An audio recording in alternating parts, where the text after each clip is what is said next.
जो भी लोग इतिहास को जानते हैं या फिर देश के प्रति प्यार रखते हैं, उन्होंने महाराणा प्रताप का नाम जरूर सुना होगा। तो महाराणा प्रताप के लिए कुछ पहले पंक्तियां मैं पेश करना चाहूंगा, क्योंकि उन्होंने मेरे हिसाब से आज़ादी की सबसे वीर लड़ाई जो है वो उन्होंने लड़ी थी। तो शुरू करते हैं कि अब भी करुणा की करुण कथा हम सबको याद जबानी है, अब भी करुणा की करुण कथा हम सबको याद जबानी है, राणा तू इसकी रक्षा करना, यह सिंहासन बलिदानी है। क्रीड़ा होती थी हथियारों से, भारत के बारे में बोल रहा हूं। क्रीड़ा होती थी हथियारों से, होती थी केली कटारों से, और असी धार देखने को उंगली कट जाती थी तलवारों से। हल्दी घाटी का भैरव पथ रंग दिया गया था खूनों से, हल्दी घाटी का भैरव पथ रख दिया गया था खूनों से, जन्नी पद अर्चन किया गया जीवन के विकट प्रसूनों से, अब तक उस भीषण घाटी के कणकण की चढ़ी जवानी है, राणा तो इसकी रक्षा कर, यह सिंहासन बलिदानी है।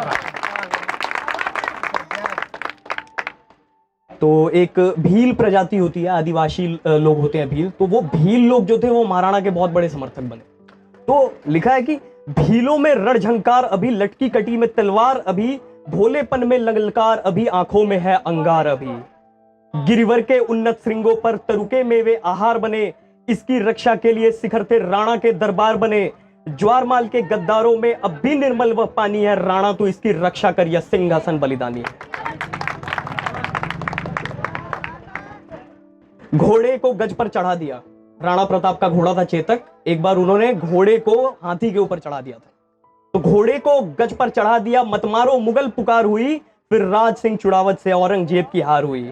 वह चारुमती रानी थी जिसकी चेरी बनी मुगलानी है, वह चारुमती रानी थी जिसकी चेरी बनी मुगलानी है, राणा तो इसकी रक्षा कर, यह सिंहासन बलिदानी है।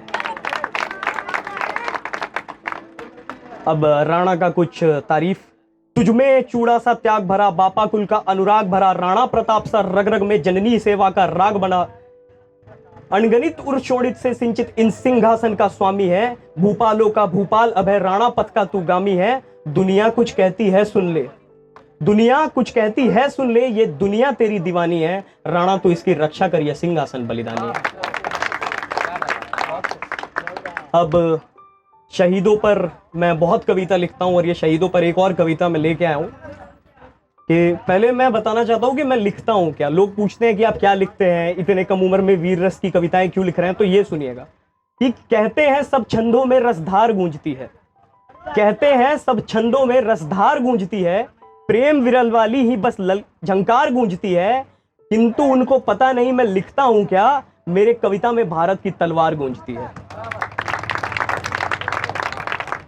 तो जब युद्ध निकट आ चुका था, अब लगा कि युद्ध को कोई टाल नहीं सकता, लाखों लाशें गिरेंगी, तो काल गया है महाकाल के पास और जाके काल पूछ रहा है महाकाल से कि ये क्यों होने वाला है महाकाल। तो महाकाल कहते हैं कि ये युद्ध बहुत जरूरी है, क्योंकि इस युद्ध के बाद पापियों का नाश होगा और धरती पवित्र हो जाएगी। तो ये संवाद को एक छोटे से छंद में मैं लेकर आया हूं कि युद्ध है समक्ष तो पक्ष और प्रत्यक्ष के प्रत्येक दक्ष का भी धीर कक्ष डोलने लगा, देख दशा भारती की भारती वीर पुत्रों की धमनियों में बूंद बूंद रक्त खौलने लगा। और पांचजन्य यानी कि होता है, पांचजन्य संघ था श्री कृष्ण का, यानी कि युद्ध के शुरुआत से पहले बजाया जाता है। पांचजन्य की सुनी जो गूंज ले भुजाओं में, हर एक वीर अस्त्र और शस्त्र तोलने लगा, और धड़ गिरे विशाल हो बेहाल, देख के कपाल काल भी तो जय जय महाकाल बोलने लगा। तो शहीद पे जो कविता लिखी है वो लेकर आता हूं कि चीड़ के जंगल खड़े थे देखते लाचार से। सरहद, अगर आप कभी घूमने गए होंगे सरहद पर तो देखा होगा जंगल होता है दोनों तरफ, चीड़ के जंगल रहते हैं। तो चीड़ के जंगल खड़े थे देखते लाचार से, गोलियां चलती रही इस पार से उस पार से, मर गया एक नौजवान कल फिर वतन के वास्ते, अरे चीख तक उठी नहीं एक भी किसी अखबार से, चीख तक उठी नहीं एक भी किसी अखबार से।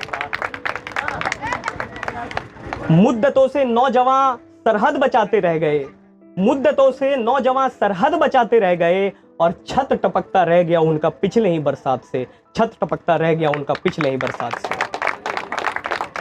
और जब घर आता है तो शहीद होकर आता है कि चार कांधों पे आया, चार कांधों पे आया तीन रंग में लिपट कर, और कल ही कपड़े लाई थी मां नए बाजार से, कल ही कपड़े लाई थी मां नए बाजार से, कल ही कपड़े लाई थी मां नए बाजार से। और प्रिय बंधु सभी बिछड़कर रोते रह गए, प्रिय बंधु सभी बिछड़कर रोते रह गए, और पिता आकाश निहारे कि काश चेहरा दिख जाता बादलों के पार से, काश चेहरा दिख जाता बादलों के पार से।